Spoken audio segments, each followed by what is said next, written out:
बिस्मिल्लाहिर्रहमानिर्रहीम। अस्सलाम वालेकुम स्टूडेंट्स। आज का हमारा topic Mendel's law of segregation. मैं उमर नज़ीर फ्रॉम कैंपस 11 पंजाब कॉलेज। और स्टूडेंट्स वेट कर रहे होंगे कि सर ने पता नहीं अगला लेक्चर क्यों नहीं अपलोड किया, तो मैं आज अपलोड कर रहा हूँ। तो आप लोगों का शुक्रिया जो है वो कुछ स्टूडेंट्स का नाम लेके मैं शुक्रिया अदा कर रहा हूँ, जैसे अलीना है, गनिया है, जैसे समरीन है, इस तरह से कोई मिस मलिक हैं और दीगर स्टूडेंट्स, ठीक है, जैसे जहीबा है। तो इन्होंने काफ़ी प्रमोट किया और काफ़ी अप्रिशिएट किया, इनका बहुत शुक्रिया। तो स्टार्ट करते हैं जी, मेंडल्स लॉ ऑफ सेग्रीगेशन। सबसे पहली बात बच्चों की, ये लॉ जो है वो एक शख्स ने दिया और उस शख्स को ये पता भी नहीं था कि ये लॉ बन जाएगा। खैर, उस शख्स के बारे में डिटेल थोड़ी सी आपकी बुक में दी हुई है। वो जो शख्स है उनका नाम ग्रेगर जॉन मेंडल, और 1822 से 1884 तक इनकी जो है वो ज़िंदगी का दौरानिया। इन्होंने लॉ इनहेरिटेंस के लॉज दिए थे। इनहेरिटेंस के laws means law of segregation भी इनहेरिटेंस का लॉ है। इनहेरिटेंस का लॉ का मतलब है कि पेरेंट से प्रोजनी में जो इन्फॉर्मेशन जाती है, पेरेंट से प्रोजनी में जो इन्फॉर्मेशन जाती है, ठीक है, और वालदैन से बच्चों में जो खसूसियात मुंतकिल होती हैं, इसको हम इनहेरिटेंस बोलते हैं। और किन लॉज के थ्रू ये मुंतकिल होती है, उन लॉज को हम बोलते हैं लॉज ऑफ इनहेरिटेंस। ये बेसिकली प्रेस थे, पादरी थे, और ये चर्च में रहते थे। वहाँ पर वहीं गार्डन में जो है वो ये मुख्तलिफ एक्सपेरिमेंट करते थे चर्च के गार्डन में। इनके पास मटर के पौधों की एक खासी कलेक्शन मौजूद थी, ठीक है। मटर के पौधों पर ये एक्सपेरिमेंट परफॉर्म करते थे। कैसे परफॉर्म करते थे आपको बड़ा क्लियर बता देता हूँ। ये देखें जी, ये एक पौधा है, ये भी मटर का है, ये एक पौधा है, ये भी मटर का है। ये क्या करते थे, इस मटर के पौधे के पोलन्स उठाते थे, दूसरे मटर के पौधों के फूल के ऊपर ट्रांसफ़र कर देते थे। फॉर एग्ज़ाम्पल, ये जो फूल है, ये जो कार्पल है वो इस फूल का है, यानी कि ये फ्लावर, इसको मैंने हाईलाइट किया है, और इसका पोलन ये ब्लू कलर का मैंने शो किया है। पोलन जो है वो यहाँ पर ट्रांसफ़र किया। अब इसका पोलन है, जिसका पोलन ले रहे हैं, पोलन आपको पता है जर्मिनेट करने के बाद उसमें क्या प्रोड्यूस होते हैं, स्पर्म्स। तो जिस पौधे से इन्होंने पोलन्स लिए, समझ लें उस पौधे से स्पर्म्स लिए। स्पर्म्स का मतलब है कि आधे क्रोमोसोम स्पर्म्स के आगे, और जिस पर पोलन ट्रांसफ़र किए उसका ओव्यूल इस्तेमाल होगा, उसका एग इस्तेमाल होगा, आधे क्रोमोसोम एग के। और स्पर्म और ये अल्टीमेटली पोलन ट्यूब जो बनती है, तो स्पर्म जो है वो इस पोलन ट्यूब के थ्रू किस तक पहुंच जाते हैं, एग तक पहुंच जाते हैं। और एग और स्पर्म और एग के साथ फ्यूज़ करते हैं तो क्या बन जाता है, जाइगोट। और ये जो स्ट्रक्चर है इसको हम ओव्यूल बोलते हैं। ये ओव्यूल किस में कन्वर्ट हो जाता है, सीड में कन्वर्ट हो जाता है। अब इस सीड में आधे क्रोमोसोम इस एग के हैं और आधे क्रोमोसोम इस स्पर्म के हैं। एग इस पौधे का है, स्पर्म इस पौधे का है। इस पौधे की खसूसियात और इस पौधे की खसूसियात मुख्तलिफ हैं, लेकिन ये दोनों पौधे मटर के पौधे हैं। फॉर एग्ज़ाम्पल, इस पर जो बीज लगे हैं वो राउंड हैं, मटर के जो बीज, और इस पर जो बीज लगे हैं वो रिंकल्ड है। तो ये क्या करते थे कि राउंड बीज वाले पौधे के पोलन लेते थे और रिंकल्ड बीज वाले पौधे के ऊपर ट्रांसफ़र कर देते थे, यानी कि इस पौधे के पोलन, जिस पौधे पर जो बीज लगा है वो राउंड है, ये पोलन लेके इस पौधे के फूल पर ट्रांसफ़र कर देते थे, जिसके ऊपर कभी रिंकल्ड बीज लगे थे, यानी कि झरीदार, यानी कि नॉट स्मूथ, इस तरह से। और पोलन जो है वो उगता है, उग के स्पर्म पैदा करता है, जिससे पोलन लिए समझ लें कि वो मेल प्लांट हो गया, क्योंकि पोलन से स्पर्म आते हैं। और जिस पर पोलन ट्रांसफ़र किए वो फीमेल प्लांट हो गया, क्योंकि जिस पर पोलन ट्रांसफ़र किए उसका एग इस्तेमाल होगा। अब ये मेल प्लांट कहलाएगा, ये फीमेल प्लांट कहलाएगा। इस ओव्यूल से सीड बन जाएगा। सीड में जो एम्ब्रियो होगा उसमें आधे क्रोमोसोम इस पौधे के एग के थ्रू आए और आधे क्रोमोसोम इस पौधे के स्पर्म के थ्रू आए। अब इस बीज को उगा के वो चेक करते थे मेंडल साहब कि ये बीज जब उगेगा तो पौधा किस जैसा होगा, इस जैसा होगा या इस जैसा होगा। इस तरह के एक्सपेरिमेंट वो परफॉर्म करते थे। मटर के पौधों पर एक्सपेरिमेंट परफॉर्म करने की का एक वजह है वो ये कि मटर के पौधे आराम से कल्टीवेट इनको किया जा सकता है, आराम से उगाया जा सकता है, ठीक है। इनके फ्लावर्स हर्माफ्रोडाइट होते हैं। हर्माफ्रोडाइट का मतलब है कि एक ही फूल पर पोलन भी लगते हैं और ओव्यूल भी, यानी कि एक ही फूल में एग भी प्रोड्यूस होता है और स्पर्म भी प्रोड्यूस होता है। बाइसेक्सुअल, हर्माफ्रोडाइट का मतलब है बाइसेक्सुअल, दोनों तरह के गैमीट्स प्रोड्यूस होते हैं एक ही फूल पर। उसके बाद इसकी अगली जनरेशन है, ये एक पौधा है, इसकी अगली जनरेशन आने में ज़्यादा वक्त नहीं लगता, यानी कि जनरेशन टाइम, ये जनरेशन है, इससे अगली जनरेशन जो आएगी, दोनों जनरेशन के दरमियान जो टाइम होगा उसको बोलेंगे जनरेशन टाइम। जनरेशन टाइम बहुत शॉर्ट है। और इस तरह इनमें पौधों के अंदर काफ़ी डिस्टिंक्शन होती है, यानी कि एक पौधा उसके ऊपर राउंड सीड है तो दूसरे पर रिंकल्ड सीड है, एक पौधे का कलर येलो है तो दूसरे के बीजों का कलर ग्रीन है, एक पौधा टॉल है, दूसरा जो है वो पौधा शॉर्ट है, यानी कि उसकी एक पौधा हाइट में ज़्यादा, एक पौधा हाइट में कम है। तो इस तरह फूलों के बीज का कलर या येलो है या ग्रीन है, बीज की शेप या राउंड है या रिंकल्ड है, इस तरह से ट्रेट है। और देखिए ना, अगर फॉर एग्जांपल मैं कहता हूँ इस पर भी राउंड सीड है और इस पर भी राउंड सीड है, दोनों को मिक्सअप करने से राउंड ही आएगा ना। पता तो तब चलेगा जब एक के ऊपर राउंड सीड है दूसरे पर रिंकल्ड सीड है, तो मिक्सअप करने पर पता चलेगा कि आगे इनकी अगली नस्ल से जो है वो क्या हासिल होता है। तो वो इसका क्रेज था, उनको देखना चाहते थे, पसंद करते थे कि मैं दो डिफरेंट कैरेक्टर्स को मिक्सअप कर रहा हूँ, देखते हैं नेक्स्ट जनरेशन में कौन सा कैरेक्टर होगा। तो इस तरह से उन्होंने ये काम किया। अब हम इनके लॉ की तरफ बढ़ते हैं। लॉ बड़े आराम से, बड़े सुकून से आपको समझ आ जाएगा, जस्ट जो है वो आपने 2 मिनट तवज्जो से बात सुननी है। देखो बच्चों, ये हमारे पास जो है वो एक सेल है, और अगर आपसे कोई पूछे कि कौन डिप्लॉयड सेल है या हैप्लॉयड, तो आप कहेंगे डिप्लॉयड। क्यों? क्योंकि हर क्रोमोसोम 2-2 बार है। एक सेट क्रोमोसोम का ये है और एक सेट क्रोमोसोम का ये है। 2 ऑरेंज क्रोमोसोम मैंने बनाए हैं और 2 ही येलो। ये दोनों होमोलोगस क्रोमोसोम है, ये भी दोनों होमोलोगस क्रोमोसोम है। ठीक है। इसी तरह अगर आप इसको देखें, ये भी पौधा, ये सेल है, ये भी डिप्लॉयड है। और डिप्लॉयड कैसे है? हर क्रोमोसोम 2-2 बार है। ऑरेंज क्रोमोसोम एक है तो इस जैसा ऑरेंज एक और भी है। येलो क्रोमोसोम एक है तो इस जैसा येलो एक और भी है। ठीक है। एक क्रोमोसोम मैंने बनाए, येलो कलर का क्रोमोसोम तो नहीं होता, वैसे आप लोगों को समझाने के लिए कह रहा हूँ क्रोमोसोम, कि ये दोनों होमोलोगस हैं, ये दोनों होमोलोगस हैं, जो सेम कलर के हैं वो होमोलोगस मैंने बनाए अपनी तरफ से। लेकिन आप लोगों को पहला लेक्चर, इंट्रोडक्टरी लेक्चर याद होना चाहिए कि होमोलोगस क्रोमोसोम के बारे में सर ने ये भी बताया था कि जो होमोलोगस क्रोमोसोम होते हैं उन पर सेम करैक्टर को कंट्रोल करने वाले जीन्स हैं। देखें, इस पर भी आर है और इस पर भी क्या है, आर। ये सीड शेप के लिए दोनों के ऊपर जीन्स हैं। इस पर भी वाई है, इस पर भी वाई। सीड कलर के लिए दोनों पर जीन्स हैं। तो इन दोनों क्रोमोसोम पर सीड कलर के लिए जीन है, इन दोनों क्रोमोसोम पर सीड शेप के लिए जीन है, इन दोनों क्रोमोसोम पर सीड शेप के लिए जीन है, इन दोनों क्रोमोसोम पर सीड कलर के लिए जीन है। जिन क्रोमोसोमल पेयर्स पर सिमिलर करैक्टर को, जैसे कि सीड कलर सेम करैक्टर है, तो इस पर भी सीड कलर के लिए, इसके पर भी सीड कलर के लिए जीन है। इन दोनों पर एक ही खसूसियत वाले जीन है, इन क्रोमोसोम पर एक ही खसूसियत वाले जीन है, तो ये होमोलोगस हैं, ये भी होमोलोगस हैं। ठीक। अब ये दोनों डिप्लॉयड सेल हैं। ठीक है जी। अब अगर आप गौर फरमाएं तो पहले लेक्चर में मैंने आपको बताया था कि हर करैक्टर के लिए 2 जीन होते हैं। जैसे कि अगर आप देखें, इसमें सीड शेप के लिए एक आर, कैपिटल आर की वजह से सीड शेप क्या हो जाती है, राउंड। इस कैपिटल आर की वजह से भी सीड शेप क्या हो जाती है, राउंड। ठीक है। अब राउंड सीड शेप के लिए 2 जीन्स हैं। ये कैपिटल वाई है, इसकी वजह से सीड कलर हो जाता है येलो। ये भी कैपिटल वाई है, इसकी वजह से भी सीड कलर क्या हो जाता है, येलो। सीड कलर के लिए भी 2 जीन है। और मैंने पहले भी बताया था कि जीन 2 है, लेकिन एक क्रोमोसोम पर एक जीन है। ये नहीं कि दोनों जीन सेम क्रोमोसोम पर है, यानी कि ऐसा नहीं होगा कि ये क्रोमोसोम है, ठीक है, और इस क्रोमोसोम पर जो है वो दोनों वाई मौजूद हैं, ये ऐसा बिल्कुल नहीं होता।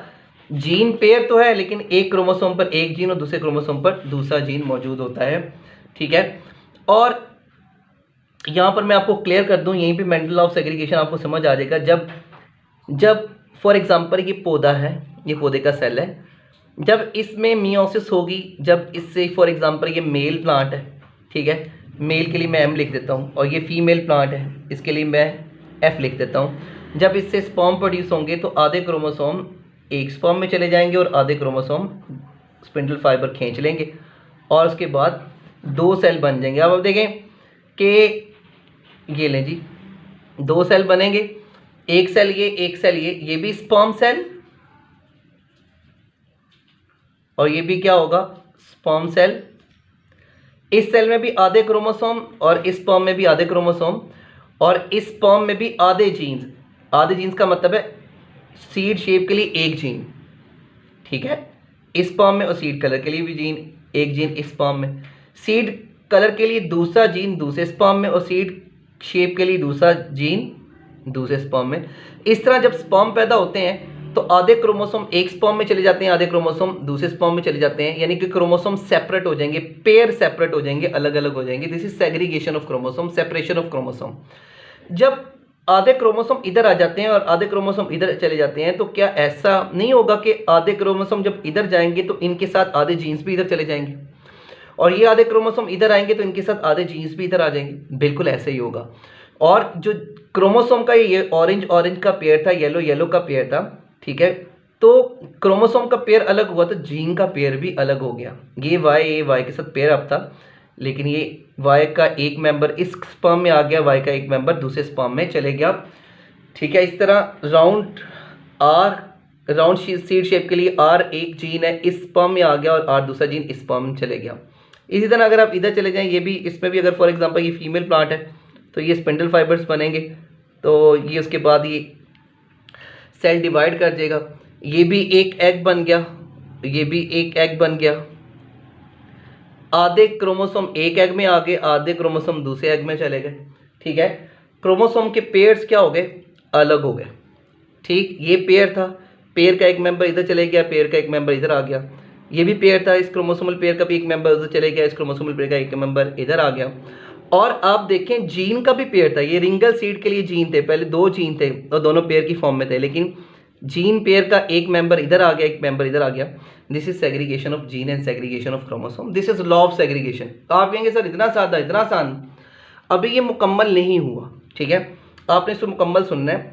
अब समझने वाली बात क्या रह गई है? समझने वाली बात ये रह गई है कि मेंडल को कैसे पता चला कि ऐसे होता है। मेंडल को किसने बताया कि जब एग बनते हैं तो आधे क्रोमोसोम एक एग में चले जाते हैं और आधे क्रोमोसोम एक एग में चले जाते हैं, दूसरे एग में चले जाते हैं। इसी तरह मेंडल को किसने बताया कि आधे क्रोमोसोम एक स्पर्म में जाते हैं, आधे क्रोमोसोम दूसरे स्पर्म में जाते हैं? मेंडल को कैसे पता चला कि आधे जीन्स एक स्पर्म में जाते हैं, आधे जीन्स दूसरे स्पर्म में? तो ये इस बात को हमने इसका पता चलाना है।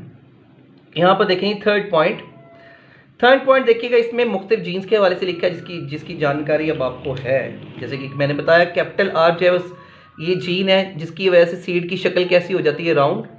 स्मॉल आर की वजह से सीड की शक्ल क्या हो जाती है? रिंकल्ड। इस तरह कैपिटल वाई है, इसकी वजह से सीड का कलर क्या हो जाता है? येलो। और स्मॉल वाई है, इसकी वजह से सीड का कलर क्या हो जाता है? ग्रीन। यहाँ पर आपको समझ आ रही है, जो कैपिटलाइज लिखा है वो डोमिनेंट है, ये भी डोमिनेंट, राउंड सीड शेप के लिए gene dominant, wrinkle seed shape के लिए जीन रिसेसिव, ये भी डोमिनेंट येलो कलर के लिए, और वाई सीड कलर के लिए जो जीन है वो ग्रीन सीड कलर के लिए जो जीन है वो जो है रिसेसिव है। अब यहाँ पर डिफरेंट जीनोटाइप्स हैं, जीन कॉम्बिनेशन हैं। जैसे कि फॉर एग्जांपल किसी पौधे में सीड शेप के लिए दो कैपिटल आर हो सकते हैं। अगर दो कैपिटल आर होंगे तो सीड शेप क्या होगी? राउंड। एक कैपिटल आर एक स्मॉल आर हो सकता है, हाँ जी बिल्कुल, क्योंकि हर कैरेक्टर के लिए कितने जीन्स होते हैं डिप्लॉयड ऑर्गेनिज्म में? दो, ठीक है। और अगर एक कैपिटल आर है एक स्मॉल आर है तो डेफिनेटली आपको पता है capital R is dominant over small R, ठीक है। कैपिटल आर खुद को अपने आप को 100% शो करेगा, एक्सप्रेस करेगा, और स्मॉल आर का कैरेक्टर 100% छुपा देगा, ठीक है। और सीड शेप क्या आ जाएगी? Again round. इस तरह स्मॉल आर के साथ जब स्मॉल आर आएगा, यानी कि स्मॉल आर दोनों रिंकल्ड सीड शेप के लिए जीन्स हैं, जब ये दोनों इकट्ठे आएंगे तो सीड शेप क्या हो जाएगी? रिंकल्ड। इसी तरह अगर कैपिटल वाई के साथ कैपिटल वाई आ जाए तो सीड कलर क्या हो जाएगा? येलो। कैपिटल वाई के साथ स्मॉल वाई आ जाए तो तब भी सीड कलर क्या हो जाएगा? येलो, क्योंकि capital Y is dominant over small Y. Dominant का मतलब है कि कैपिटल वाई खुद को 100% एक्सप्रेस करेगा, ठीक है, और स्मॉल वाई का असर 100% छुपा देगा। रिसेसिव कहते ही इसे हैं जो दूसरे की मौजूदगी में खुद को एक्सप्रेस ना कर सके, तो स्मॉल वाई क्या रिसेसिव है, ठीक है। अब इसी तरह ये G small Y homozygous for recessive, तो इसमें क्या होगा? दोनों जीन्स जो है वो स्मॉल वाई, तो ये अब सीड कलर क्या होगा? ग्रीन सीड कलर होगा। ये जो लेक्चर ये जो बच्चे सुन रहे हैं इनसे रिक्वेस्ट है कि अगर ये डायरेक्ट ये वाला लेक्चर सुन रहे हैं तो इनको पहले इंट्रोडक्टरी लेक्चर सुनना चाहिए, उसके बाद ये वाला लेक्चर सुनना चाहिए। तो पहला लेक्चर ज़रूर सुनिएगा, उसके बाद ये सुनिएगा जी। अच्छा बच्चों, ये जो है वो इस लेक्चर का लास्ट सेगमेंट होगा, देखिएगा ज़रा गौर से। ये देखें ये सेल है, ये पौधा है बेसिकली। मैं इधर पौधा तो नहीं बना सकता, आपको समझ ही नहीं आएगी, मैंने उसका सेल बना दिया। इसको मैंने कंसिडर किया मेल प्लांट, इसको मैंने कंसिडर किया फीमेल प्लांट। पहले सेगमेंट में बता चुका हूँ कि मेल प्लांट और फीमेल प्लांट जो है वो किसको कहेंगे, जिससे हम पोलन लेंगे वो मेल होगा, जिस पर हम पोलन ट्रांसफ़र करेंगे यानी कि जिसका एग यूज़ करेंगे वो फीमेल प्लांट होगा। ठीक है, ये भी डिप्लॉयड है। डिप्लॉयड का मतलब है हर क्रोमोसोम दो बार है, बिल्कुल, 2 ऑरेंज 2 येलो, 2 ऑरेंज 2 येलो, दोनों डिप्लॉयड है, सही। और ये जो एक सेट है क्रोमोसोम का एन, ये भी एक सेट, एक ऑरेंज एक येलो एक सेट होगा, एक ऑरेंज एक येलो एक सेट होगा क्रोमोसोम का, एक ऑरेंज एक येलो एक सेट होगा क्रोमोसोम का। ठीक है, अब मेल प्लांट से स्पर्म पैदा होंगे और आप लोगों ने ये पढ़ लिया कि जब स्पर्म पैदा होते हैं तो आधे क्रोमोसोम एक स्पर्म में आ जाते हैं और आधे क्रोमोसोम एक स्पर्म में आ जाते हैं। इस तरह जब एग प्रोड्यूस होते हैं आधे क्रोमोसोम एक एग में आ जाते हैं और आधे क्रोमोसोम एक एग में आ जाते हैं, जिसको हम क्या बोलते हैं, segregation of pair of chromosome, यानी कि जो होमोलोगस पेयर हैं क्रोमोसोम के वो सेग्रीगेट हो गए, अलग हो गए, सेपरेट हो गए। सेपरेट कैसे हो गए, एक ऑरेंज इधर आ गया, एक ऑरेंज इधर आ गया, पहले दोनों ऑरेंज इकट्ठे थे। एक येलो इधर इस स्पर्म में आ गया, एक येलो इस स्पर्म में आ गया, पहले दोनों येलो इकट्ठे थे। और जब क्रोमोसोम सेपरेट होते हैं तो उन क्रोमोसोम पर जो जीन्स मौजूद है, आप लोगों को मैंने पहले बताया था कि होमोलोगस क्रोमोसोम है ये, और इन होमोलोगस क्रोमोसोम की निशानी कि इन पर सेम कैरेक्टर को कंट्रोल करने वाले सिमिलर जीन्स होते हैं। तो एक कैपिटल आर एक इधर आ गया, एक कैपिटल आर इधर आ गया, इसको हम बोलते हैं सेग्रीगेशन ऑफ जीन और सेग्रीगेशन ऑफ क्रोमोसोम। इस तरह ये फीमेल प्लांट है। फीमेल प्लांट में देखें आधे क्रोमोसोम इधर आ जाएंगे एग प्रोडक्शन के दौरान और आधे क्रोमोसोम इधर आ जाएंगे एग प्रोडक्शन के दौरान। This is segregation of chromosome during egg production. और जब क्रोमोसोम अलग होंगे तो जीन के पेयर भी अलग हो जाएंगे। स्मॉल आर, ये स्मॉल आर पेयर मौजूद था एक सेल में, जब एग प्रोड्यूस हुआ स्मॉल आर एक इधर आ गया एक इधर आ गया। ये मेंडल ने हमें बताया, तो मैं आपको पहले बता रहा था, हमने जानना ये है कि मेंडल को ये कैसे पता चला। तो देखिए बच्चों यहाँ तक तो मैंने पूरा क्रोमोसोम ड्रॉ किया था, लेकिन अब मैंने इस सेल को शॉर्ट फॉर्म में ड्रॉ करना है। ये देखें ये सेल है, ओके, ये वाला सेल है ये, ठीक है। मैंने क्रोमोसोम नहीं बनाए, मैंने जस्ट उन क्रोमोसोम पर जो जीन्स मौजूद थे वो लिख दिए। अब देखें जीन्स 2 हैं, तो आपको यहां से समझ जाना चाहिए कि ये डिप्लॉयड सेल है, ठीक है, क्योंकि देखें ये हैप्लॉयड है ना स्पर्म, इसमें किसी भी कैरेक्टर के लिए एक जीन होगा। ये डिप्लॉयड सेल है, किसी भी कैरेक्टर के लिए कितने जीन्स होंगे, 2। ये स्पर्म है, हैप्लॉयड है, किसी भी कैरेक्टर के लिए एक जीन है, ठीक है। तो जब किसी भी कैरेक्टर के लिए 2 जीन लिख दिए जाएं तो ज़रूरी नहीं है कि क्रोमोसोम नंबर कोई बताएगा तो आपको पता चलेगा कि डिप्लॉयड और हैप्लॉयड क्या होता है। आपके सामने 2 जीन्स लिख दिए गए, समझ लें क्रोमोसोम नंबर क्या है, डिप्लॉयड है, ठीक है। तो ये 2 जीन आर और R, it means this is diploid number of chromosome, diploid. और ये मेल प्लांट कंसिडर हो रहा है, ये फीमेल प्लांट कंसिडर हो रही है। देखें ये डिप्लॉयड सेल है, तो ये सेल मैंने इस तरह से ड्रॉ किया, बस मैंने क्रोमोसोम नहीं ड्रॉ किए, जस्ट डायरेक्ट 2 जीन्स लिखती हैं, इससे आपको आइडिया हो गया कि ये डिप्लॉयड सेल है। फिर मेल प्लांट से स्पर्म पैदा होंगे, फीमेल प्लांट से एग पैदा होंगे। ये ले जी, ये आधे जीन एक स्पर्म में आ गए, एक आर एक स्पर्म में आ गया, एक आर दूसरे स्पर्म में आ गया। आधे जीन्स एक एग में आ गए, आधे जीन्स दूसरे एग में आ गए। वजह क्योंकि हम लोगों ने यहाँ पे पढ़ लिया कि स्पर्म प्रोडक्शन और एग प्रोडक्शन के दौरान क्रोमोसोम आधे क्रोमोसोम एक स्पर्म में आ जाते हैं, आधे क्रोमोसोम दूसरे स्पर्म में, आधे क्रोमोसोम एक एग में, आधे क्रोमोसोम दूसरे एग में आ जाते हैं। अब यहाँ पर ज़रा गौर से सुनिएगा कि आपसे अगर कोई ये पूछे कि ये स्पर्म किस एग को फर्टिलाइज करेगा, इस एग को या इस एग को, तो आपका आंसर होना चाहिए कि सर यही स्पर्म इस एग को भी फर्टिलाइज कर सकता है और यही स्पर्म दूसरे एग को भी फर्टिलाइज कर सकता है, क्योंकि स्पर्म को कोई डायरेक्शन नहीं दी गई तुमने उस एग के साथ जाके फ्यूज होना है। ये एक ही पौधे में 2 एग होंगे तो ये स्पर्म जो है वो किसी भी एग को जाके फर्टिलाइज कर सकता है। अब अगर ये स्पर्म इस एग को फर्टिलाइज करता है तो क्या बनेगा, कैपिटल आर स्मॉल आर, ठीक है। अगर यही स्पर्म दूसरे एग को फर्टिलाइज करता है तो ये देखें कैपिटल आर स्मॉल आर, ठीक है। इसी तरह आप मजीद देखिएगा, ये दूसरा स्पर्म इस एग को भी फर्टिलाइज कर सकता था और इस एग को भी फर्टिलाइज कर सकता है, तो हम दोनों ऑप्शंस को अवेल करेंगे, ठीक है। और अगर ये स्पर्म इस एग को फर्टिलाइज करता तो क्या बनता है, कैपिटल आर स्मॉल आर, और अगर यही स्पर्म दूसरे एग को फर्टिलाइज करता तो क्या बनता है, कैपिटल आर स्मॉल आर। अब आप देखें स्पर्म आधे क्रोमोसोम स्पर्म में थे, आधे क्रोमोसोम एग में थे, तो जो ये इंडिविजुअल बना इसमें फुल सेट ऑफ क्रोमोसोम हो गए। अब ये जो इंडिविजुअल होगा ये राउंड होगा, बिल्कुल राउंड होगा, क्योंकि ये हेटेरोजाइगस है, capital R is dominant over small R, तो ये कैपिटल आर राउंड के लिए ये स्मॉल आर को अपना कैरेक्टर शो करने नहीं देगा। तो ये भी राउंड, ये भी क्या होगा, राउंड सीड शेप वाला पौधा, ये भी क्या होगा, राउंड सीड शेप वाला पौधा, ये भी क्या होगा, राउंड सीड शेप वाला पौधा। मेंडल ने कहा कि मुझे कुछ भी नहीं पता था, मुझे सिर्फ इतना पता था कि ये राउंड है और ये रिंकल्ड है, तो जब मैं इन दोनों को क्रॉस करवाऊंगा, मिक्सअप करवाऊंगा, तो इनकी सारी औलाद जो आएगी, प्रोजनी, वो सारी की सारी हेटेरोजाइगस होगी। हेटेरोजाइगस का मतलब क्या है कि एक जीन कैपिटल आर वाला इससे होगा और एक जीन स्मॉल आर वाला इससे होगा। तो तमाम पौधों में एक कैपिटल आर, एक small R, capital R, small R, यानी कि मेंडल ने कहा कि ये सारी जो औलाद होगी मिक्सचर होगा किसका, इसका और इसका, ठीक है। और सबके सब मेंडल को किसने बताया था कि कैपिटल आर डोमिनेंट है? मेंडल को किसी ने नहीं बताया था। मेंडल ने कहा कि जब मैंने राउंड और रिंकल को क्रॉस करवाया तो उसकी सारी जनरेशन क्या आ गई, राउंड।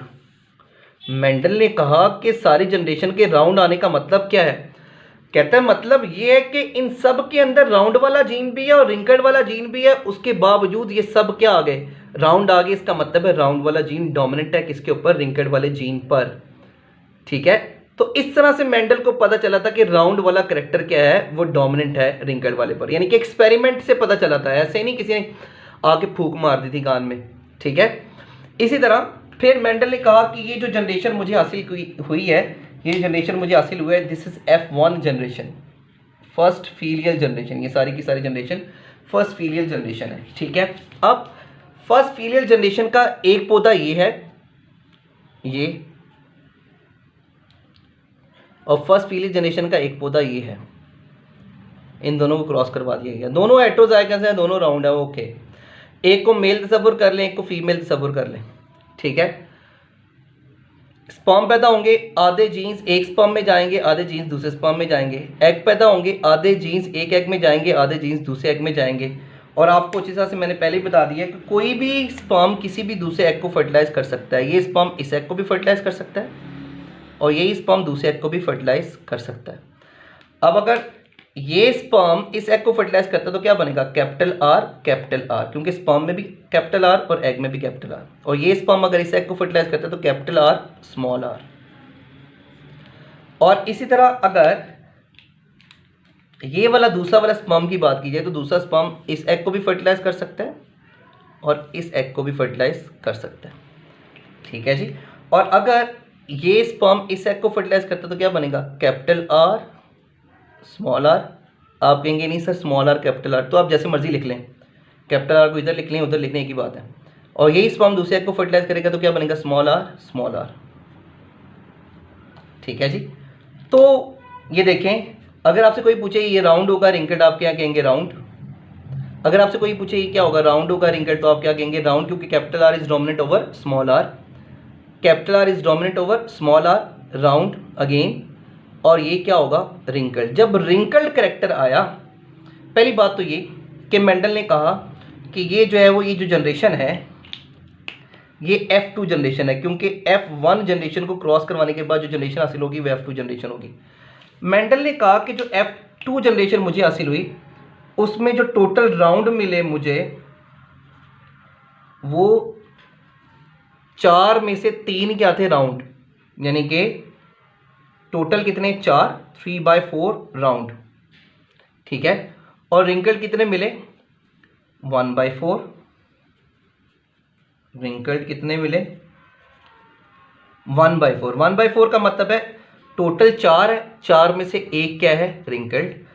और फिर मेंडल ने कहा कि अगर आप राउंड की बात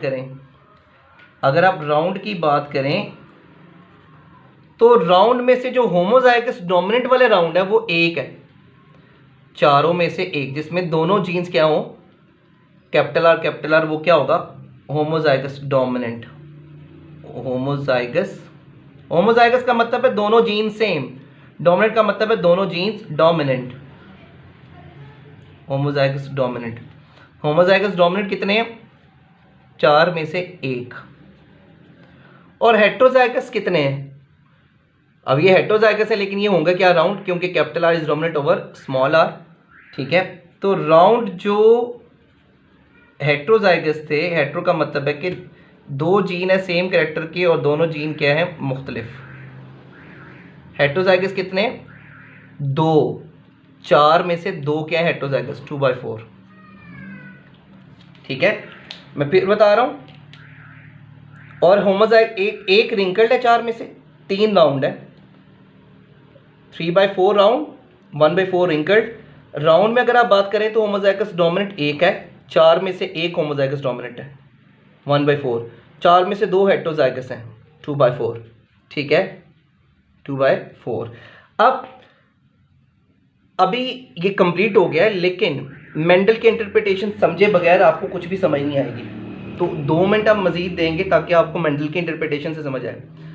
देखें, अभी तक आपने ये नहीं समझा कि मेंडल को कैसे पता चला था कि क्रोमोसोम अलग होते हैं और जीन्स अलग होते हैं, सेग्रीगेशन ऑफ क्रोमोसोम मेंडल को कैसे पता चली। अब बताता हूं आपको। जब ये आया ना, ये वाला रिजल्ट, रिंकल्ड होमोजाइगस रिसेसिव, तो मेंडल वहां पे चौंक गया। मेंडल ने कहा कि देखें, मैंने राउंड और रिंकल्ड को क्रॉस करवाया, F1 जनरेशन मिली। F1 जनरेशन सारी की सारी क्या थी, हेटेरोजाइगस। कहते हैं मैंने F1 जनरेशन का एक पौधा ये ले लिया, एक पौधा ये ले लिया, जो भी 2 पौधे ले लें। ठीक है, कहते दोनों पौधों में एक कैपिटल आर था, एक स्मॉल आर, एक कैपिटल आर, एक स्मॉल आर। कहते एक स्मॉल आर इधर था, एक स्मॉल आर इधर था। इस पौधे में दोनों स्मॉल आर आ गए, इसका मतलब क्या है। कहते हैं कि इस पौधे में दोनों स्मॉल आर आए, इसका मतलब यह है कि जब स्पर्म पैदा हुए ये स्मॉल आर इस कैपिटल आर से अलग हुआ। जब एग पैदा हुए ये स्मॉल आर इस कैपिटल आर से अलग हुआ। फिर स्मॉल आर वाला स्पर्म स्मॉल आर वाले एग के साथ फ्यूज हुआ, फिर जिसके रिजल्ट में क्या आ गया, स्मॉल आर स्मॉल आर। कहते हैं अगर ये आर इस आर से अलग ना होता और ये आर इस आर से अलग ना होता स्पर्म प्रोडक्शन के दौरान, तो कभी भी ये पॉसिबल ही नहीं था कि आर के साथ आर इकट्ठा हो जाता, स्मॉल आर के साथ स्मॉल आर इकट्ठा हो जाता। और मेंडल को कैसे पता चला कि स्मॉल आर के साथ स्मॉल आर इकट्ठा है, क्योंकि जो फिनोटाइप आई थी वो क्या थी, ज़ाहिरी शक्ल क्या आई थी, रिंकल्ड, ज़ाहिरी शक्ल रिंकल्ड आ गई थी। और रिंकल तो तभी आती है जब स्मॉल आर के साथ क्या हो, स्मॉल आर। तो मेंडल ने कहा पक्की बात है कि ऐसे ही हुआ कि स्मॉल आर के साथ जो कैपिटल आर मौजूद था वो एग प्रोडक्शन के दौरान अलग हुआ। इस स्मॉल आर के साथ जो कैपिटल आर मौजूद था ये स्पर्म प्रोडक्शन के दौरान दोनों अलग हुए, सेग्रीगेशन ऑफ जीन्स हुई। फिर स्मॉल आर वाले स्पर्म ने स्मॉल आर वाले एग को फर्टिलाइज किया, तभी ये स्मॉल आर आया। और उसके रिजल्ट में जो सीड की शक्ल आई वो कैसी आई, रिंकल्ड आई। तो इस तरह से मेंडल को पता चला था कि जीन की सेग्रीगेशन भी होती है। So this is all about Mendel law of segregation.